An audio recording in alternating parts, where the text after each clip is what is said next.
Hi, this is Professor Makimura again. So we're gonna talk about Japan from the start to the 15th century. But Japan's short, so it's going to be a lot easier, and I can talk a bit about the Silk Road at the end. So let me now share screen, and boom, here we go. So history of Japan until the early modern period, from Jomon to Warring States. Okay. Now, the key thing to understand about Japan here is that it adopts agriculture quite late. So the Japanese archipelago enters history around 500 AD or so. Now, the first mention is a lot earlier, but it's not that important, so I'm going to kind of skip that. All right. So agriculture arrives from southern China by around 1200 BC to 800 BC. But agricultural communities don't really form and cities don't form yet. So it's like they were primarily practicing hunting and gathering, and they did some agriculture on the side. That's what it looks like. Bronze working and iron working both arrive at the same time, around 200 BC, and from here you see a rapid development of agricultural communities. Um, and by 280, so about 400 years after that, you start seeing the formation of the earliest, forms of government. And according to the Chinese history books that are available to us, um, these are theocratic societies that are that are formed around small. I mean, like I'm talking like I don't know, maybe a few thousand, few thousand people, small communities, right? All right. So the unification of most of Japan and the formation of a state, as we would understand the term, has to wait until around 500 AD. And it takes place under the leadership of what is called the Yamato court. So this is the imperial family, or the the ancestors of the imperial family that continues to rule Japan today. And from its inception, uh, and you could make the argument kind of loosely that to this day, that the government in Japan is a blend, it's still a type of theocracy. And this is because, according to the religion Shinto in Japan, which is kind of similar to the Greek and the Roman kind of polytheistic religion that existed, um, the chief Shinto priest is the imperial family. And the gods have given the imperial family the right to rule Japan. So Japan has a divine mandate, and this divine mandate is literally a mandate by the gods for the imperial family to rule Japan. Um, the other aristocrats, many of them also claim descent from various other gods, must now serve the imperial family on earth, just like in heaven, the other gods serve the main goddess Amaterasu, from whom the imperial family is descended. So that's the logic, right? And because of that logic, it hasn't really been broken. And so, although power has been transferred, the authority, the source of place, the source of power from which everybody derives authority from, hasn't changed in Japanese history, and it all still comes from the imperial family, which is linked to the Shinto religion. So that's why I said that in a way you can make the argument that it's still kind of theocratic because government and religion is linked. Okay, so the formation of Japan in the Asuka period. The Asuka period is the period that follows after the 500s. So we're talking late 500s, um, early 600s. Well, most of 600s. And this is the period when not only does the government begin to form in a solid way, this is also the period in which you start to get a lot of historical records uh, inside Japan written by Japanese people as well. Uh, it's also the period in which Buddhism arrives to Japan and is accepted. So Buddhism has been coming to Japan by 500 AD or so through various, people coming to Japan from China and Korea. But the imperial court was slow to accept Buddhism because, as I just explained to you, the imperial family claims descent from the Shinto gods. It was kind of hard for them to initially say, well, we're going to accept both, we're going to accept this new religion when their identity and their authority, the source of power, is derived from the old religion. So there was this fear that Buddhism might replace the Shinto religion that existed at the time. Well, that fear turned out to be not accurate. They didn't have to worry about that, and the imperial family would accept Buddhism, and Buddhism and Shinto would continue to coexist from that point onwards till the present day. So there was a brief civil war that was fought over this issue, and in the end, the side that favored Buddhism won. So Buddhism was introduced to Japan. This is also the same time period when China is being reunified. So when China is being reunified under the Sui dynasty, why does this say 598? It should be 589. When China is reunified under the Sui dynasty in 589 AD, there's now this fear that the Chinese continent might then extend its influence to the Korean Peninsula and then to the Japanese archipelago. Remember that the Han Dynasty controlled the northern half of the Korean Peninsula. The Korean states were also afraid of this as well. And the Korean states, which were divided into 3 states, were fighting against each other, but they were also fighting against Han China. It is in this international environment that the Japanese government sends an envoy to the Chinese government in 607 and 608 and declares that Japan will not be a vassal of China, that Japan and China are equals.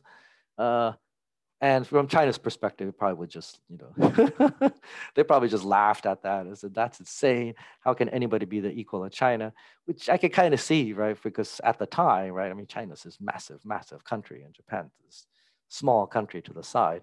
I mean, in terms of population, but also in terms of size as well. Japan is small when you place it next to China, but when you put it in the context of Europe, Japan's actually not small, by the way. People sort of have a misconception there.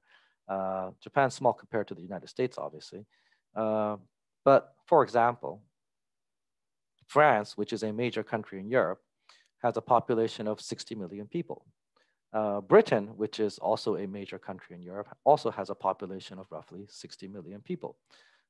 Japan has a population of roughly 120 million people. And in terms of landmass size, Japan is about the same size as California, which is, I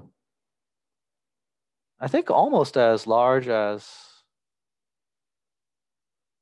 France, but that's because France is like, nice round shape. Japan is like elongated. So when you put Japan in its geography, it actually goes all the way from Maine to Florida. So it covers that, ecological span from north to south. So you get that huge diversity in climate, and you have a pretty high population density with a large number of people. So within the European context, Japan would be a major power. It's just that when you put it next to China, it just looks small. Or when you put it next to America, it looks small, right? But anyway, right? Japan sends an envoy to the Chinese saying that no. We have influence over the southern half of the Korean Peninsula, which is true. China has influence. China traditionally controlled the northern half of the Korean Peninsula, but the Chinese want to extend their influence. The Koreans want to maintain their independence, and there is a massive clash. And basically, what happens is these 3 competing Korean kingdoms, which we're not going to get into too much detail. One of them betrays the other 2, decides to work with the Chinese, and defeats the 2 Korean rivals, and becomes the sole surviving Korean kingdom, and gives up half of the Korean peninsula at its price. But they do later. Later they will then betray the Chinese to drive the Chinese out as much as they can, and this Korean kingdom, Silla, will control 2/3 of the Korean peninsula, as a vassal of the Chinese. That's the price, right? Meanwhile, Japan, which traditionally had control over the southern half of the peninsula as the overlord, as the suzerain, it's not an imperial, as in colonial system that existed in the 19th century, but one of the Korean states was a vassal of the Japanese state at the time, but that state was destroyed by Silla. Japan loses its influence in the southern part of the Korean peninsula and has to pull out of that. And it's at that point, in the middle of the 600s, that you get the basis for what today you see as Japan, Korea, and China, where Japan controls most of the archipelago. The Koreans control the Korean kingdom of Silla controls 2/3 of the peninsula. Pyongyang, which is capital of North Korea, I think is under the control of the Chinese at this point in time, by Tang China, right? So there you go. So what should Japan do?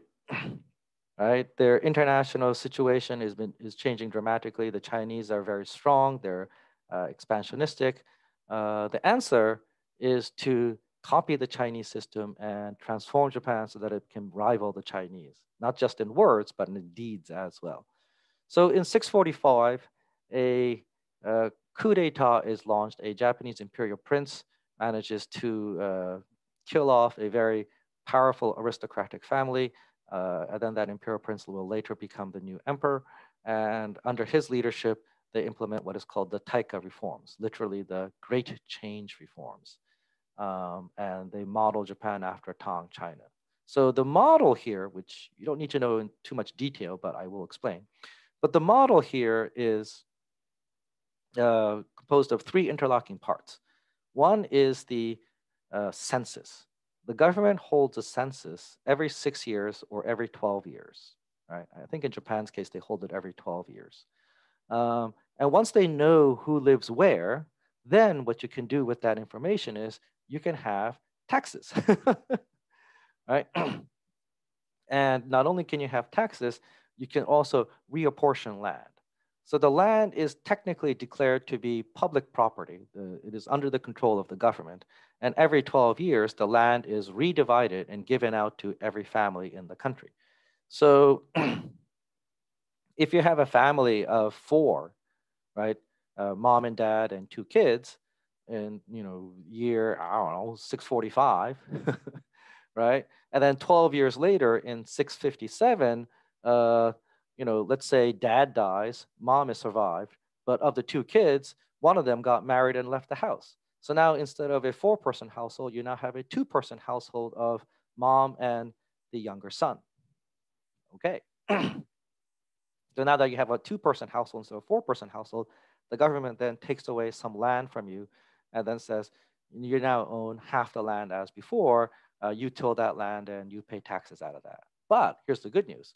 What about that daughter who married out? Well, that daughter who married and is now living with a different family, she's now part of a different family and she's given birth to twins, for example.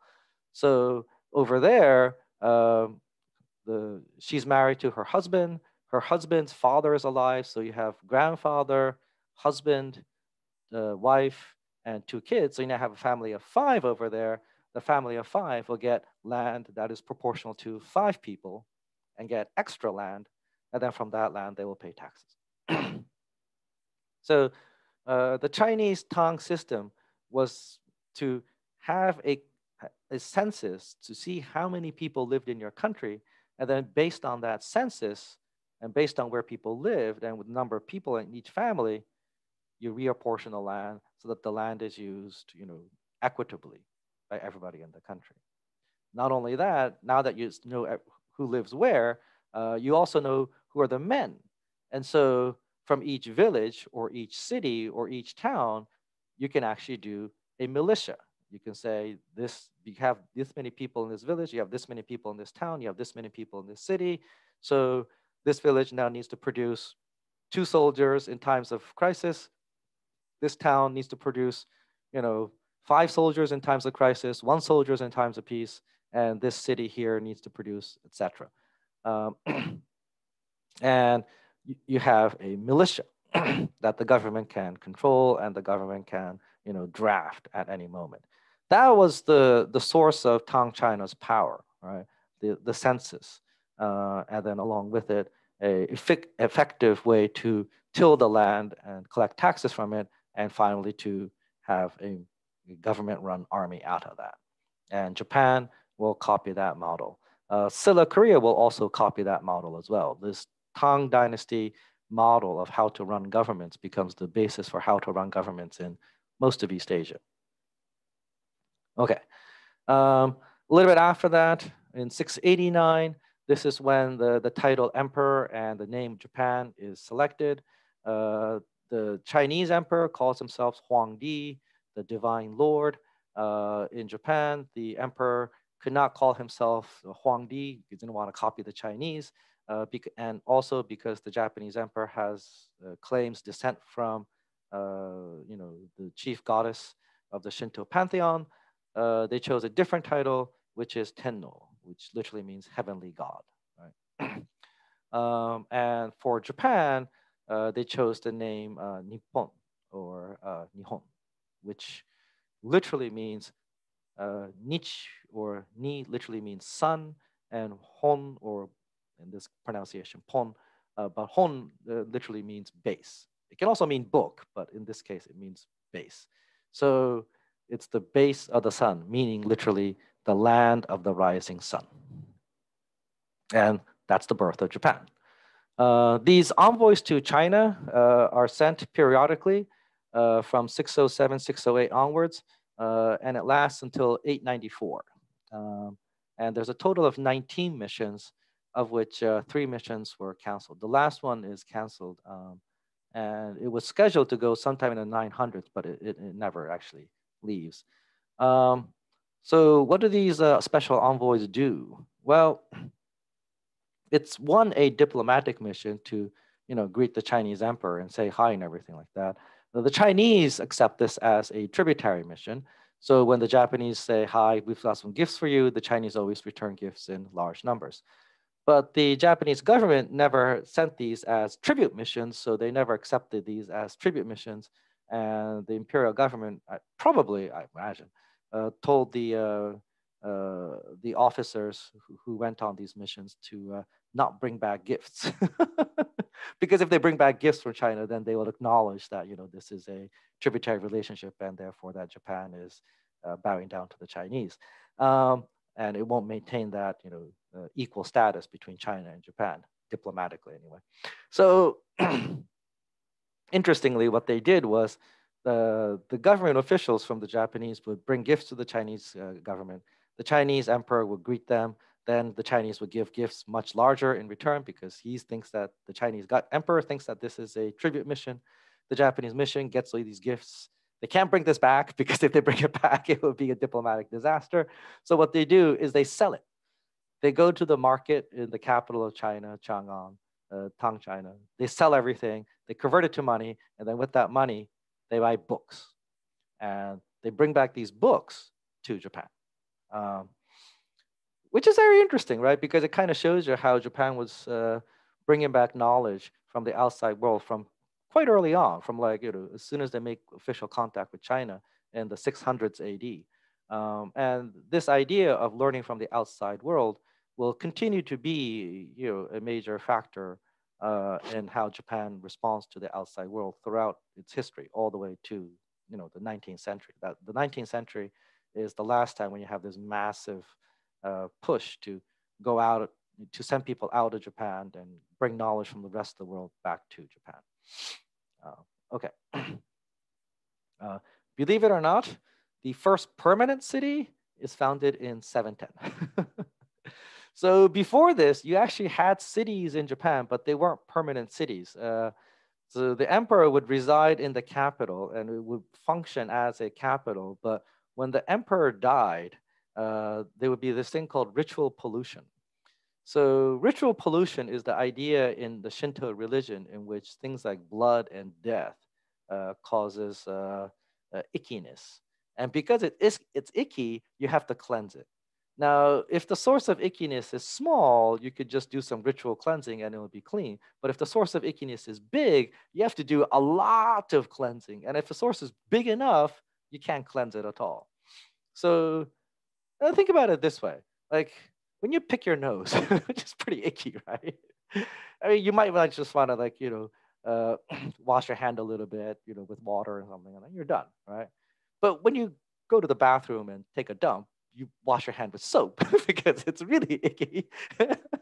um, but when someone dies, and causes like a huge ritual pollution, then no matter of washing is going to clean that off. And if the death is the emperor's death, who is the most important person in the Shinto priesthood, well, you got a problem.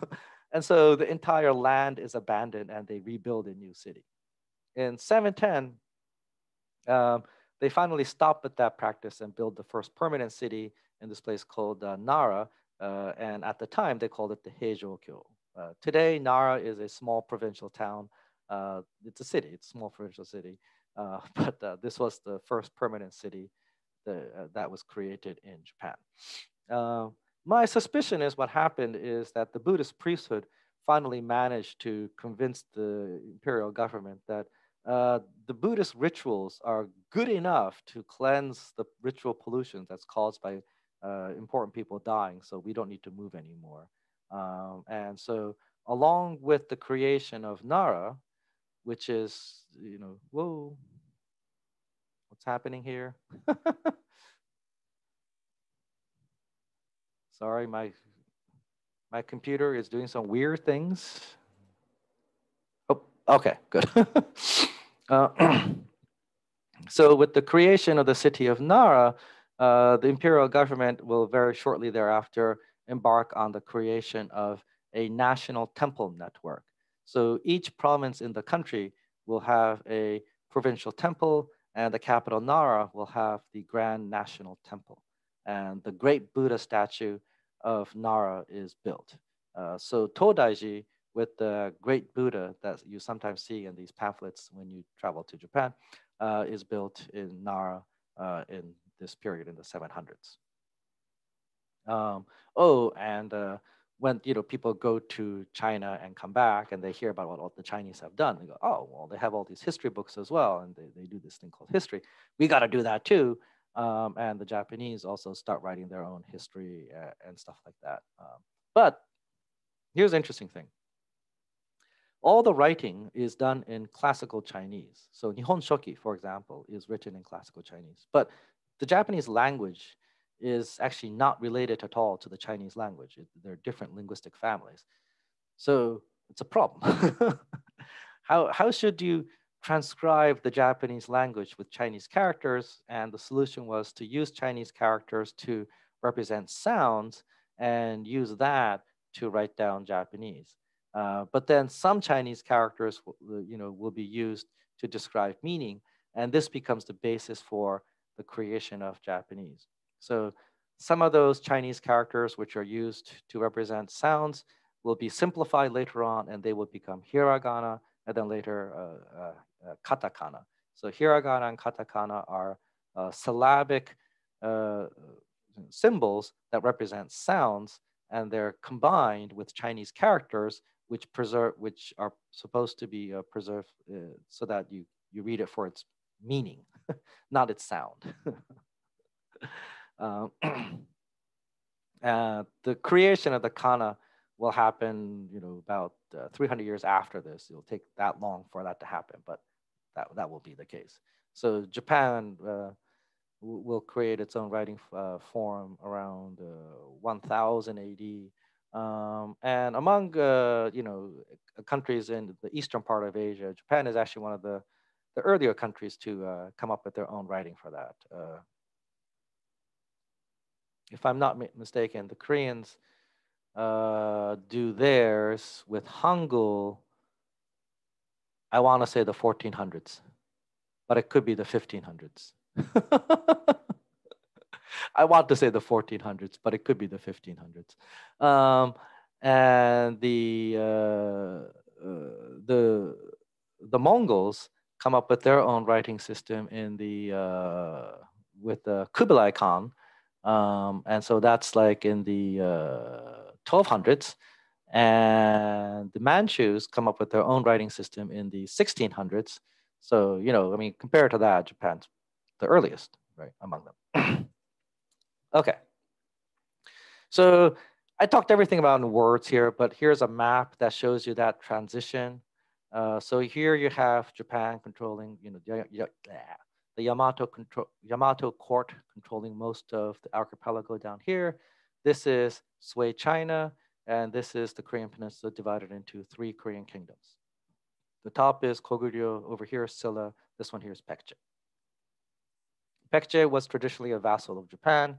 Koguryo, Silla, and Baekje were all rivals of Sui. Sui, China would send, I want to say 5 times, but the point is many times, armies to try to subdue and conquer the northern part of the Korean Peninsula.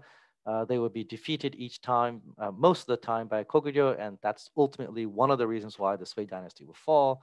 When the Sui dynasty falls, it's replaced by the Tang dynasty. The Tang dynasty will then, instead of sending armies directly to Koguryo to, you know, crush it militarily, will make overtures to Silla, who betrays the other 2 Korean kingdoms and signs an alliance with China to then together destroy first Baekje down here, and then later they'll destroy Koguryo. The price was the Chinese were going to get all of Koguryo and half of Baekje. Silla didn't take that lying down, and so they, you know, betrayed Tang China after they unified, or after they were the sole remaining Korean kingdom, and they kicked the Tang dynasty out of Baekje, and they conquered 2/3 of the peninsula, where Pyongyang, the capital of North Korea today in 2021, is still under Chinese control, but the rest is under Korean control. And the Chinese were sending an army to crush Silla, but Silla sent an envoy to China. Okay, we know we can't win. We'll be your vassals. Let's call an end to the war. And Tang Dynasty said, well, we got the northern half of the peninsula as we used to have. We've got the northern 1/3 of the peninsula. It's not northern half, but it's good enough. And Tang Dynasty says, sure. Meanwhile, Japan, whose, you know, vassal Baekje was destroyed, is not happy about it. And they send an expeditionary force to try to rebuild Baekje, but that is crushed by an alliance between Tang and Silla. And that basically makes Japan says, all right, then we got to do with what we got here. And they focus on transforming itself inwardly. And that's why you get that, you know, great change reform to transform Japan. And here is that giant statue of the Buddha in Nara. Oh, and here it is, right? The imperial government modeled after Tang, strong central government with the equal field system, census, and militia. The equal field system is the one where people get land based on the number of people in their family. Now, in China, this system basically lasts for about 150 years until the An Lushan rebellion. But in Japan, the system crumbles pretty quickly. So the Taika reforms, the Great Change reform, is put into place in 645. And these reforms are gradually put into place. But almost as soon as these are put into place, right, in like 70 years, the system begins to collapse. And one of the reasons why the system begins to collapse, I think, is because of disease. So this is kind of a timely topic. But here's what happens. We know that the population of Japan increased dramatically during this period, but there were waves and waves of epidemics during the Heian, during the Nara period and early Heian times. So the people of Japan were not used to living in city environments and crowded environments, and the population density was low enough that you didn't have that many diseases. But now that people's population is increasing, not people, the country's population is increasing, and that the first permanent city is created and people are living in close proximity, epidemics begin to break out. And when epidemics begin to break out, it's not exactly surprising, but some of the land gets abandoned. People, if the father dies and you only have like the wife and the little kids left, instead of tilling the field with the little kids, the wife and the little kids decide, you know what, screw this.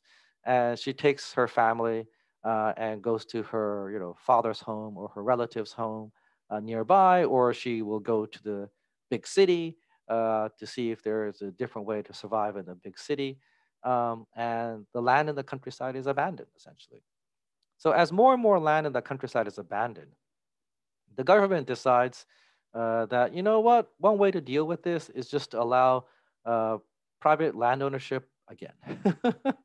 So technically, the land was supposed to be all public property, but starting in 723, they begin to allow private property of land, and by 743, this becomes more or less, the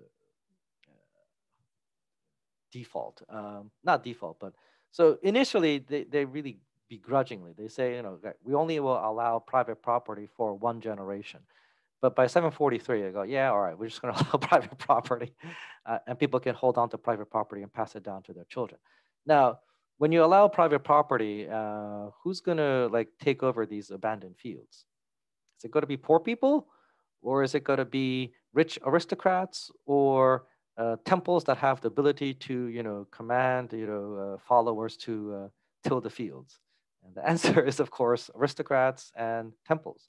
It's not going to be the poor people.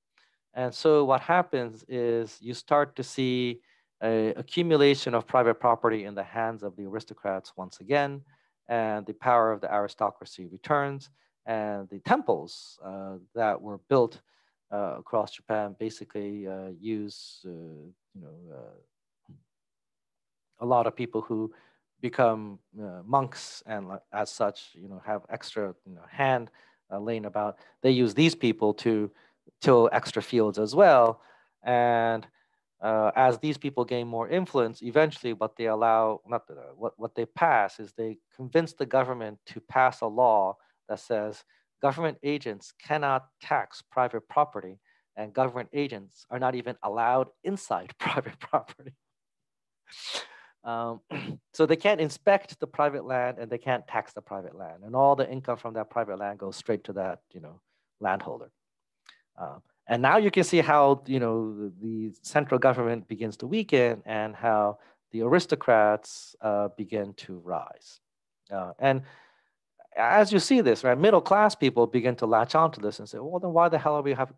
If this is the case, why do I want to rely on government granted land? Why can't I just take over this land that was abandoned by my neighbor and make it my own? And I'm not going to be a great landholder, but I can be a landholder myself. And people gradually abandon the public land system, so that by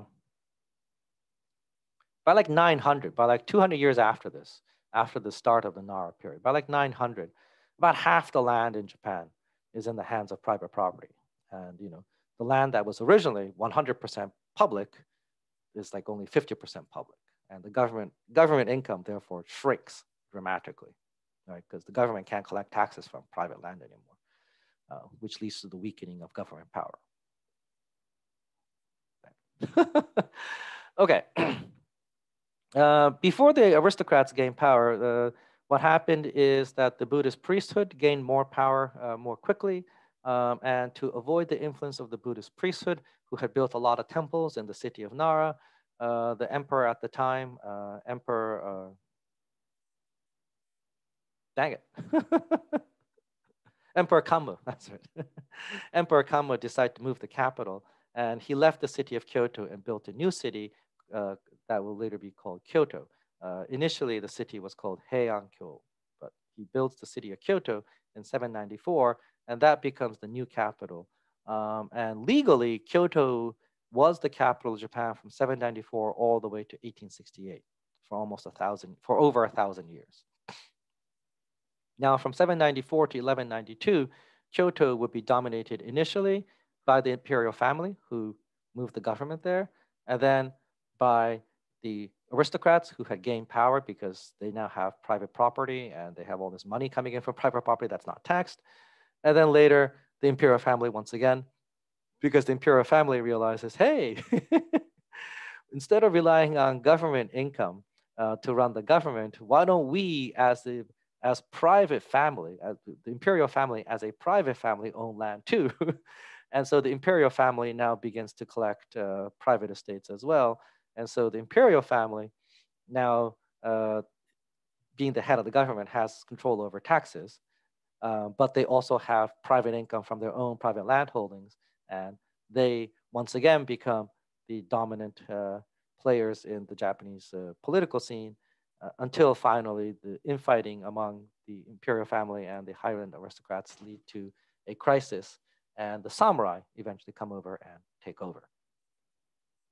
So, who are the samurai? I'm pretty sure most people have heard about them. So the samurai have a dual origin. One origin of the samurai is that they were, and this is the few, they were influential middle-ranking aristocratic families that initially served as bodyguards of the aristocrats and later of the imperial family, right? And these guys lived in Kyoto because they were middle-ranking aristocratic families. The two most famous families were the Minamoto family and the Taira family, right? But there was also the Fujiwara family as well. Right? That wasn't at the very tippy top, but the middle-ranking Fujiwara family. So, oh, by the way, the Fujiwara family was the most powerful aristocratic family at one point. But a branch of that would become samurai. So, another origin of the samurai are warriors, and these are most of the samurai origin, are warriors who defend their own private estates in the countryside. So remember how I said that there were these middle-class farmers who said, oh, well, why do I want to rely on this government land that the government's going to give me every 12 years? This is stupid. I'm just going to take over my neighbor's land because the neighbor has abandoned that field and I'm going to make that my own. These people now own land. Now, what's the problem? These private property is kind of shaky in its foundation. How much of this is really your land? How much of it is actually still part of government land? That's one question. It's also shaky because let's say that you live over on this side, on say like the eastern part of the land. Your neighbor to your west in the middle has abandoned the land. And then you have another neighbor over here who is also living on government land. Since the neighbor in the middle has left, you have this empty land in the middle. You take over part of his land, he takes over part of the other guy's land. And so this land is divided, and you own this land and your neighbor owns this land. And there's a river that's flowing through it. I don't know, right? There's like a small stream flowing through it, and you guys agree that the stream is the dividing line. Well, one day there's a storm, the stream overfloods, and now the stream flows like this. And now your side is a lot smaller and his side is a lot bigger, and goes, well, the stream was the boundary, so now there's my land. And you go, no, we agreed on the original location of the stream, not the new location of the stream. And you go, look. And then so when you can't agree, what do? You take your stick or you take your, pole, or if you are a peasant, you probably have a, farm equipment that's got metal, and you whack you whack your neighbor, and you fight over whose land it is. So when people are fighting over land, they eventually, arm themselves, and these guys, if they both arm and fight against each other, they're on their way to be samurai. Right? Private individuals who want to defend their land become warriors. Now, what's one way to solve it? One way to solve this is, hey, let's say that you have a relative that's living in Kyoto, in the capital, and your relative knows somebody who is a middle-ranking aristocrat who is a bodyguard of a high-ranking Fujiwara aristocrat or a bodyguard of a member of the imperial family. Well, then what you do is you go to your relative in Kyoto, and then your bodyguard, that bodyguard then says to the member of the imperial family that he serves, my cousin has this land, and his neighbor is trying to steal his land. Can you write a letter saying that the imperial family says that this land is his land? And if the imperial family says, sure, I'll write a land. And the letter says, like, dang, now I've got this letter. And then you get this letter from your cousin, and then you go to your neighbor and you show it to your neighbor, say, see, this land is my land, get out. And that's how you see how samurai in the countryside, warriors in the countryside who are defending their own private estates, link up with warriors in the capital who are acting as bodyguards to high-ranking people in the government, and you get this new link of samurai. Um, so a lot of people have this misconception that the samurai are loyal to the emperor or whatever, but that's not the case. Samurai are samurai because they're loyal to the people that are immediately above them and immediately below them, and to their friends and relatives. That's who samurai are. Right? Samurai are people who are loyal to people who they have pledged their loyalty to, or people who have asked for their help. Right? They're not loyal to some abstract entity that's far away in the capital. That's not how it works. And two, samurai don't fight for honor. Samurai fight for land. Samurai are fighting for something that's very, very real. Right? That's what these guys are. And as these guys gain more and more prominence and gain more and more experience in fighting, these private wars, the imperial government and the aristocrats that serve in the imperial government says, hey, you know what? Instead of relying on the militia, why don't we rely on these samurai to go fight wars on our behalf? And initially, they are then used to fight wars to expand the territory of Japan further north. And they're also later used to settle private disputes within the imperial family. So if you have two princes, for example, which one should be the next emperor? If the two princes can't agree, well, one prince might hire a Minamoto clan, and the other prince might hire a Taira clan, and the two princes might fight against each other. Right?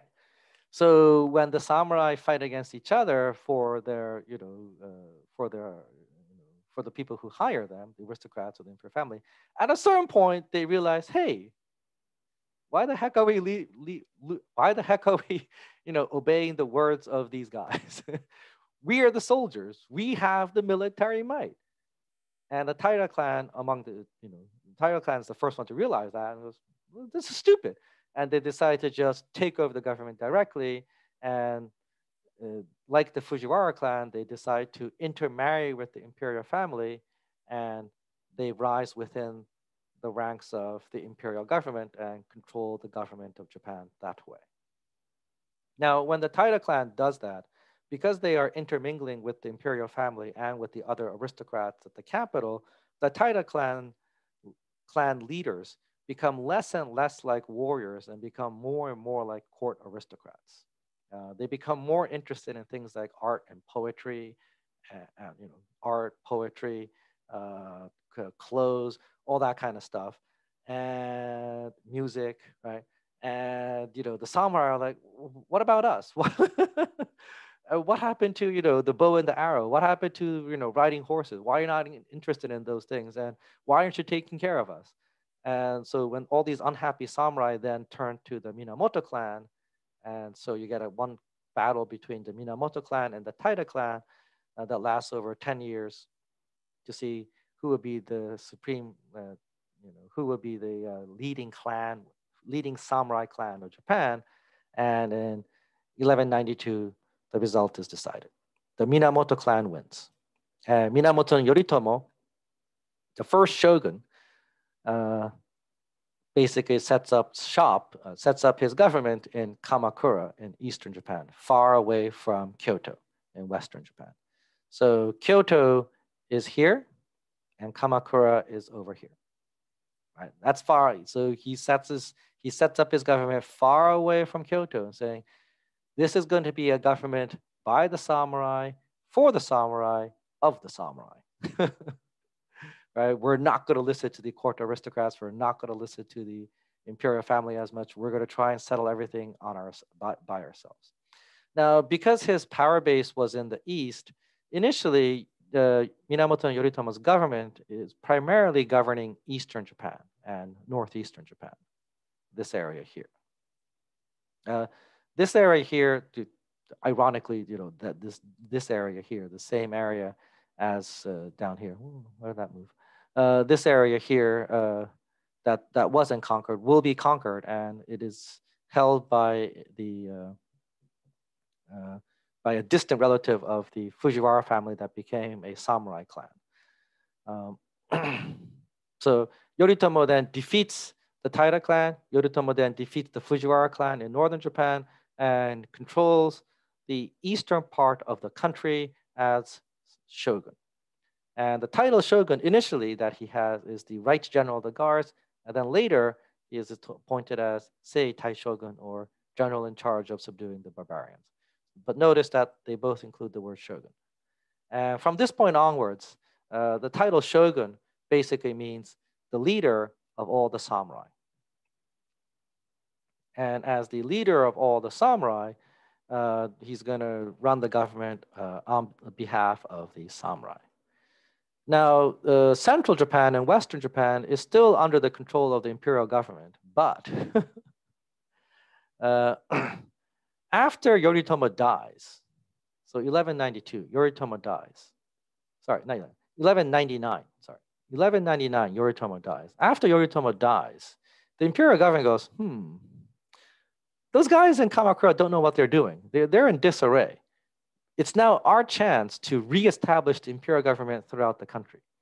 And the emperor calls on the samurai to be loyal not to Yoritomo's descendants, but to him. And the samurai are forced to make a choice. It is at this point that Yoritomo's widow comes out. And Yoritomo's widow gives a big speech in front of a whole bunch of samurai in Kamakura, in Yoritomo's, Hojo Masako, Yoritomo's wife, widow. Yoritomo's, it's their house, right? So she gives this big speech at the house, and the high-ranking samurai are all in their. It's not the backyard, but it's not the front yard, but it's in there. They're in there, right? They're in the courtyard. That's the word. They're in the courtyard. They're in the courtyard of the mansion of Yoritomo and Yoritomo's widow, right? So Yoritomo's widow gives this big speech. Have you samurai forgotten all the shenanigans the imperial family, all the shenanigans the aristocrats have done to make you fight against each other, to make brother fight against brother, to make cousin fight against cousin?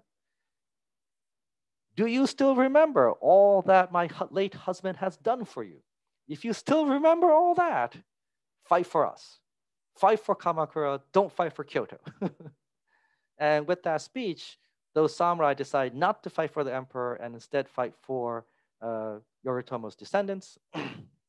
Well, Yoritomo's successors, not really his descendants, but Yoritomo's successors. So it's her brother. So it's Yoritomo's brother-in-law's child, right? So they fight on behalf of Kamakura, and they destroy the emperor's attempt to take over Eastern Japan. And this event is called the Jokyu Rebellion, which is kind of insane, because if you actually stop for a moment and think about it, it basically means that the emperor is revolting against Japan. Right? It's the emperor's rebellion. That's what it means. But the Jokyu Rebellion fails. The emperor is captured, and the emperor is sent into exile. And I think his grandson is selected to be the new emperor, and all of Japan basically falls under the control of the samurai from this point onwards. And the samurai will now be the military. They will now also be the police to take care of peace, so that to take care of criminals who are like running around. And the samurai will collect the taxes, and the samurai will be running the courts. So that's their samurai government. This samurai government was initially run as an aristocratic republic, where high-ranking samurai each had a say in how to run the show. But they learn about how China is falling under the sway of the Mongols, and they also, some of them also learn that the Mongols are expansionistic and they might be coming to Japan. In response to this, the shogunate becomes more and more dictatorial in order to make decisions quickly. And when members of the samurai government complain, they're all quelled, they're all purged or exiled. And in the end, Hojo Masako's descendants, or not her descendants, but her brother's descendants, will effectively be the leaders of Japan as regents of the shogun. So it's not even the emperor, it's not even the shogun, it's the regents of the shogun that's going to run Japan. But the good news is that they are prepared. They know that the Mongols are coming. They begin to prepare. And when the Mongols do come, they're able to defeat them. The Mongols come twice in 1274 and 1281, and they're crushed. They are defeated both times. Now, the story typically is that the Mongols come and the storm comes and the storm destroys the Mongol fleet, and that's why the Mongols go back. But the actual history is that the samurai army actually destroys the Mongol army. And the reason is actually pretty simple. The Mongols are peerless. The Mongols are undefeated on land when they're riding their horses. When they come to Japan, they can't come to Japan riding horses. They have to come to Japan by boats. And so that means that the 2 times that they come to Japan, they're coming to Japan with Korean boats and with Southern Chinese boats. And the troops that they're coming are basically on foot because they're coming by boats. The Mongol officers are still riding their horses, but most of the troops are on foot. So they are not used to fighting. Well, I mean, they're used to fighting on foot, but they're not. They can't practice their traditional tactic of fighting on horseback. Whereas the samurai are fighting on home ground, that and they can fight however they see fit depending on the situation. And so it's not exactly surprising that the samurai are going to win. So when the samurai win the battles, the Mongols and the Chinese and the Koreans go back to their boats at night because they can't win the battle during the day. So when they go to their boats all night, storms come and the boats sink and the survivors then go home. That's the actual story. But the kamikaze story that a divine wind blows to destroy the enemy fleet became very popular because the imperial government and the temples and the shrines wanted to say and how they had a hand in defending Japan, that it wasn't the samurai that defeated the Mongol enemy. So they made that propaganda, and that propaganda has stuck to this day for 800 years, which is pretty interesting. I guess it adds to the mystique of Japan as, a country that is favored by the gods, etc. Now, the problem here is that the samurai fought for Japan, but they didn't gain any land. This is a defensive war. They gained no new land. So when they gain no new land, can the shogunate give out land? And the answer is no. And because the shogunate can't give out new land, the samurai are unhappy. The samurai don't fight for honor, as I said. The samurai fight for land. They fight for something concrete.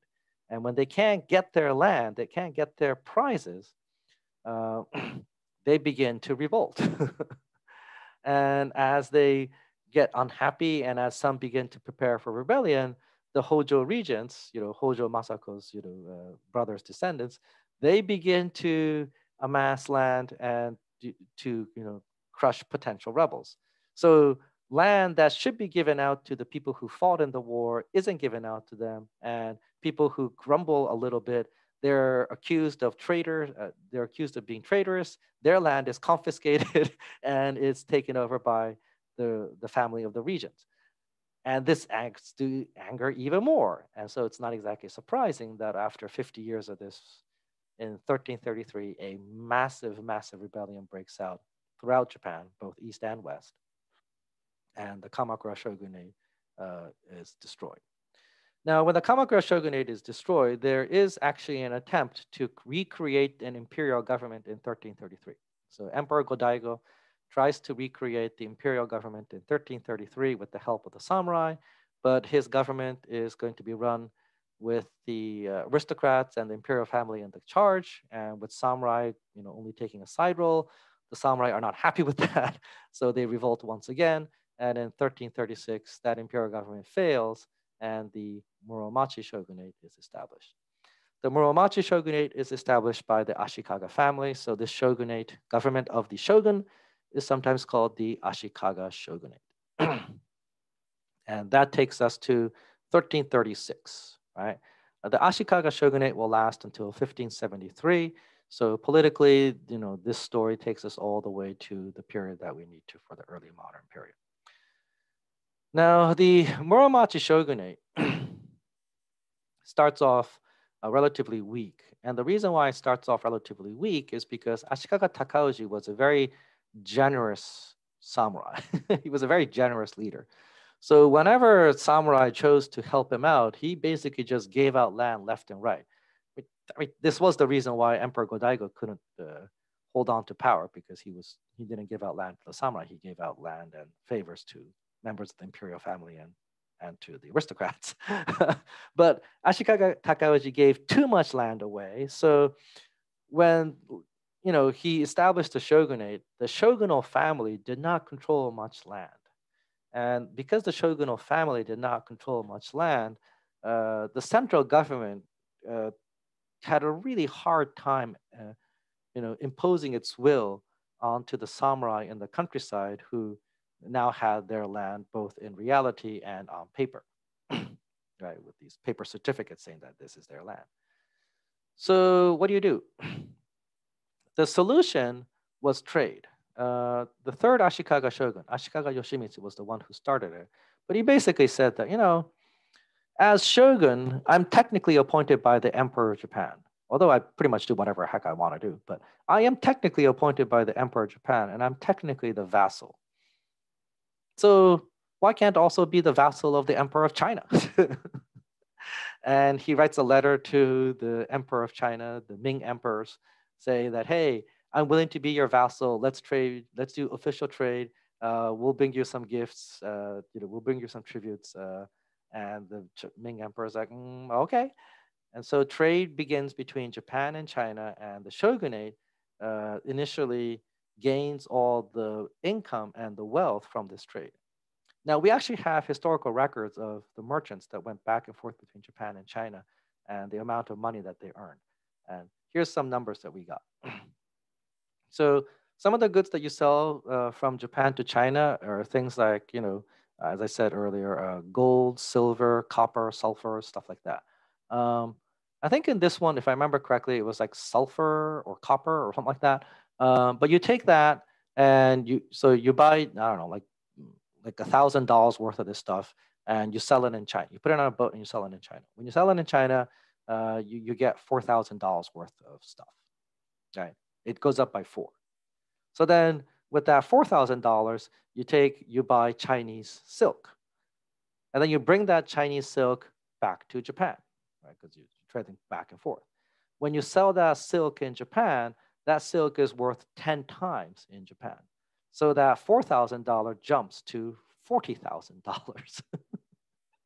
So when you go back and forth between China and Japan, right, $1 comes back to being $40, which is like insane. That's just a regular trade, right? And then on top of that, if you bring gifts to the Chinese emperor in return gives, his gifts, that's 5 times to 10 times the amount. So this trade cannot go wrong. And the shogunate gains a lot of wealth from this trade. And one of the things that Ashikaga Yoshimitsu, the third Ashikaga shogun, did was he built the Golden Pavilion with that money. A temple complex that's got the second story and the third story plated in gold. And the first story is built in the style of the samurai architecture style. The second story is built in the aristocratic building style. And the third story is built in the Buddhist monastic style.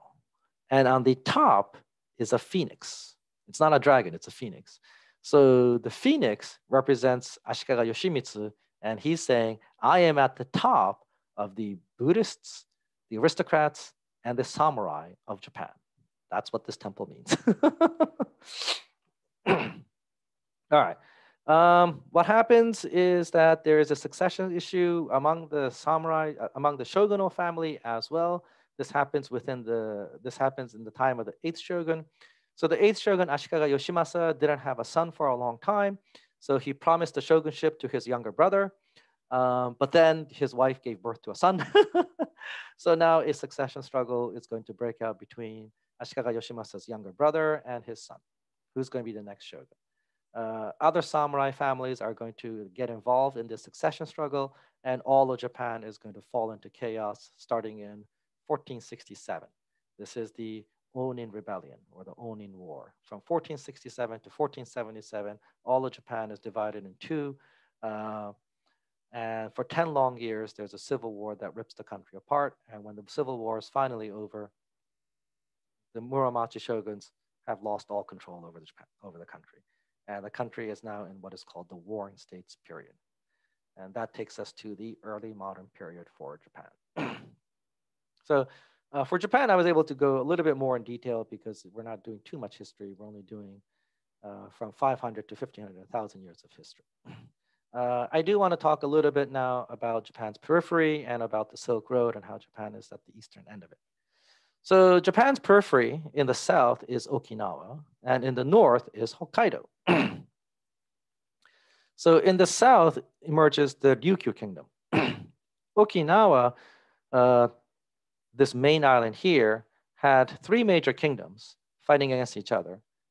Not major, three minor kingdoms fighting against each other, until finally in 1429, one of them begins trading with Ming China. Sorry, until in 1499 when they're unified. And the reason why they get unified is because one of the three kingdoms begins trading with Ming China. Okay. Because of this trade with Ming China, that kingdom and the unified kingdom are vassals to the Chinese. So is Ryukyu a Chinese or a Japanese entity? And the answer is, well, it's actually fundamentally Japanese, but it's got a heavy Chinese influence. Here's why it's fundamentally Japanese. It's fundamentally Japanese because its cultural, linguistic base is all Japanese. So the founding legend, for example, of Okinawa is that they claim descent from Minamoto no Tametomo, a Minamoto clan member from the Kamakura shogunate time. But because of the vassalage to China starting in the late 1300s, early 1400s, there's a very strong Chinese influence, right? And in 1469, the second Shou dynasty basically models Okinawa after more of a Chinese model than after a Japanese model where you have feudalism in Japan. Whereas in China, you have a centralized bureaucracy. And the Ryukyu kingdom thrives for a while as a middleman trader in the trade between Japan, China, and Southeast Asia. And the reason why is simple. They get to trade with China as vassals, so they have direct trade with China. Japan's right over here, so they trade with the Japanese samurai over here. And they can go to Taiwan and further down to Southeast Asia and trade with Southeast Asian countries, and they can bring the goods back and forth. Once the Japanese begin to end the Warring States period and the Japanese daimyo and the samurai and merchants begin to build big ships that can conduct trade directly with China and directly with Southeast Asia, Okinawa's role as the middleman trader diminishes automatically and their golden age sort of dissipates. And then they are eventually conquered by the lord of Satsuma domain over here, by a samurai lord. So Ryukyu, I think, is Japanese. I mean, for linguistic reasons, cultural reasons, and historical and political reasons. All right. The Ainu are a people further north, and what they are is that after they are partly descendants of the Jomon people of Japan. So the hunter-gatherers of Japan were known as the Jomon culture. And although most of Japan adopted agriculture, there were a few Jomon hunter-gatherers that continued their Jomon lifestyle, their hunter-gatherer lifestyle. And as the Yamato court expanded their influence further and further north, some of these hunter-gatherers that survived here didn't like that fact that they were being conquered by the Yamato court and that their agriculture was coming to their land. And so they fled. And they came to Hokkaido over here. And here in Hokkaido, they are going to encounter some Siberians who have their culture over here. The specific branch of Siberians is the Okos culture. And what happened, and Okos culture is no longer, right? So what happens is that this Siberian culture and this Japanese Jomon culture blends, and it becomes the Ainu culture.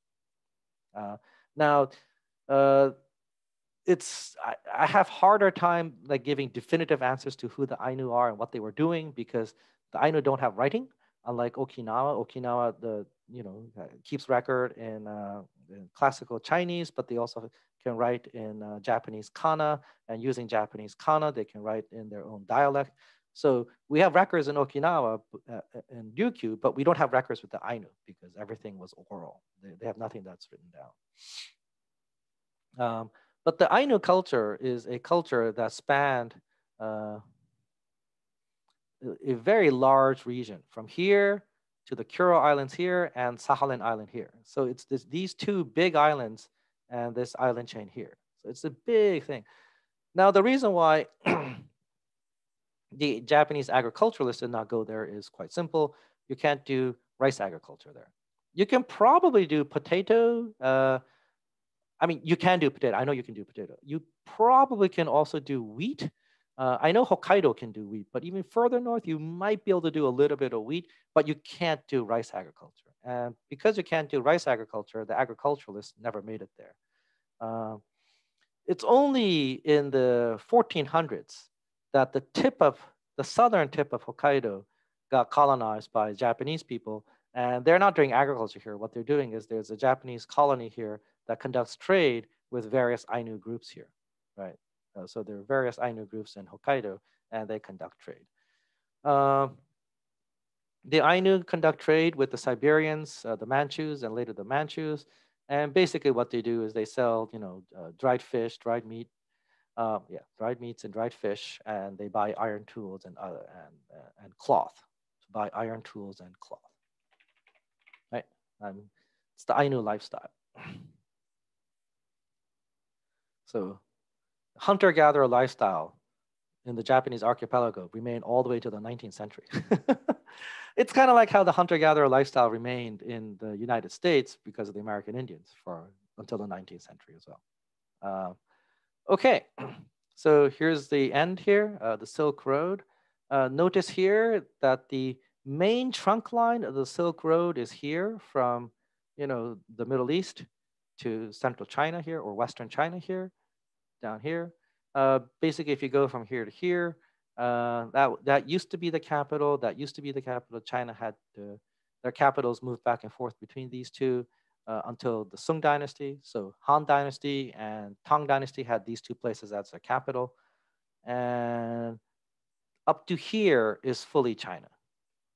And then Dunhuang, once you pass Dunhuang, this is all desert. Now, despite being all desert, you have a mountain range here and you have a mountain range here. This is the northern tip of the Himalayan mountains here. But you have a mountain range here and you have a mountain range here. And these mountains are really tall, thousands of meters, thousands of meters. Thousands of yards. 1 meter is almost 1 yard. Thousands of yards tall, right? I don't know how many feet that is, but just ridiculously tall mountains. And they're snow-capped. It's permanent snow, right? And what happens is that snow melts, and when that snow melts, it becomes rivers and it becomes oases. So along these mountain ranges on both sides and on the northern side here, you have tiny oasis cities that pop up. And you go along these oasis cities to get to Kashgar and to Kokand. And this is Bactria over here. This is as far as Alexander the Great got. And recall how after the Persians reconquered Persia, the Greeks that survived, some of them came over here, some of them remained over here and created a Greek-Indian state, right? The Indo-Greeks. Whoa, right? So that's Bactria here. So, the Persians and the Greeks got all the way over here. In the Han Dynasty, Han Wudi would send expeditionary forces over here, and they would go all the way over here as well. So China and, Alexander the Great, or the Persians, got all the way here. So East and West, they meet here in Central Asia. This area of Central Asia, slightly west of this, is a very fertile area that's fed by rain, fed by melted snow water here as well. And that water flows into the Aral Sea here. So Kokand, Samarkand, Merv, and then you get to Kumis, and then now you get to Ctesiphon. This used to be a capital of Persia. And then now you are in Mesopotamia, and then you get to Damascus or Antioch. And then from here, You can get on boats and go to Constantinople, and you can go to Rome, right? So typically, the Silk Road is usually considered from like Antioch or Damascus or Constantinople, because these are all by land, to China, right? But if you look more carefully, you see that the Silk Road actually continues to Japan, and the Silk Road continues to Rome. So all the way from Japan to Western Europe, the Silk Road connects the world east and west, right? The Eurasian world is connected. And this was only in the 1st century. This connection never gets weaker, it only gets stronger over time. All right, so possible periodization for Japan. Japan fits the Western model of a 3-part story quite well, the old, the middle, and the new. So ancient Japan is from Asuka to mid-Heian, from around 580 to around 1000 AD. Medieval Japan is the age of the samurai, from mid-Heian to Warring States period, from 1000 AD to 1568 AD. And then modern Japan is the transition from samurai to, to the modern nation state. So you go from 1568 to the present. So Warring States to Edo, 1568 to 1868, and then from Meiji to present, 1868 to present. And bang, right? Old, middle, new. It fits, that Western tripartite system fits Japan quite well. All right, so that's it for Japan. And next up, we're going to talk about Southeast Asia, and I'll talk also about the seaborne route that connects Asia with, that connects the eastern part of Asia with the Middle East, and then from there further into Europe, and also with Africa. All right, see you guys next time.